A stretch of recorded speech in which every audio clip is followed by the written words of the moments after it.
Budak itu mempunyai beberapa daun yang tumbuh di kakinya. Tidak kira apa kaedah yang anda gunakan, anda tidak boleh memotongnya. Agar Dimo pergi ke sekolah seperti orang biasa, Chu Ehua memakai stoking untuknya. Tetapi ternyata pada hari pertama persekolahan, saya menghadapi buli. Ayah saya sangat marah apabila mengetahuinya. Tetapi ibu bapa pihak lain sebenarnya adalah bos syarikat. Wei, hilang sabar saya serta-merta. Demi mengelakkan anak saya dibuli di masa hadapan, dia menghantar Dimo ke pasukan bola sepak. Saya tidak menyangka bahawa Dimo tidak mempunyai bakat untuk bola sepak. Dia tidak dapat menyempurnakan menggelecik yang paling asas sebab dia kurus dan pendek. Pada setiap pertandingan sekolah, jurulatih tidak akan membenarkan Dimo bermain. Anggap saja dia sebagai pemain gantian untuk menghidangkan teh dan air kepada semua orang. Menonton anak-anak kakak saya menunjukkan kemahiran mereka di gelanggang, Chu Ehua dan Awi berasa sangat tidak selesa. Tetapi anak saya sangat menikmatinya. Dia juga bermurah hati mengambil alih kerja logistik stadium.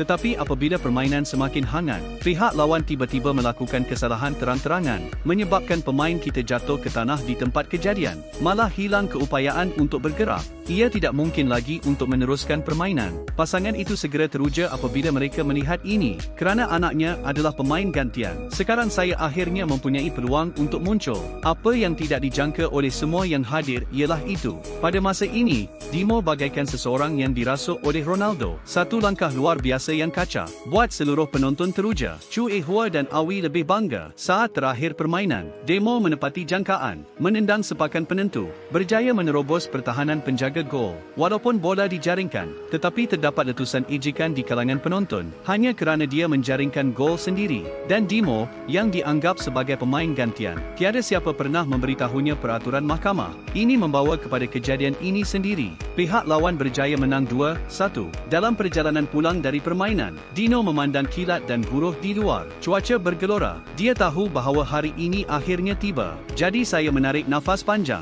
memberitahu ibu bapa kebenaran tentang Yeradzi. Ternyata Dimo datang ke dunia sekadar untuk memenuhi hasrat pasangan yang telah lama terpendam. Saat dia selesai menggantung pada daun di kakinya, dia akan pergi. Wei dan Chu Ehua terpegun di tempat selepas mendengar ini. Tiga sekeluarga memandang antara satu sama lain dengan air mata. Pada masa ini, daun terakhir di kaki Dimo jatuh. Chu Ehua memeluk anaknya dengan berat hati. Tidak mahu dia pergi begini. Dimo memberitahu mereka, kini mereka berdua adalah ibu bapa yang berkelayakan, akan mempunyai anak sendiri tidak lama lagi. Selepas sambaran petir, Dimo hilang dari pelukan mereka.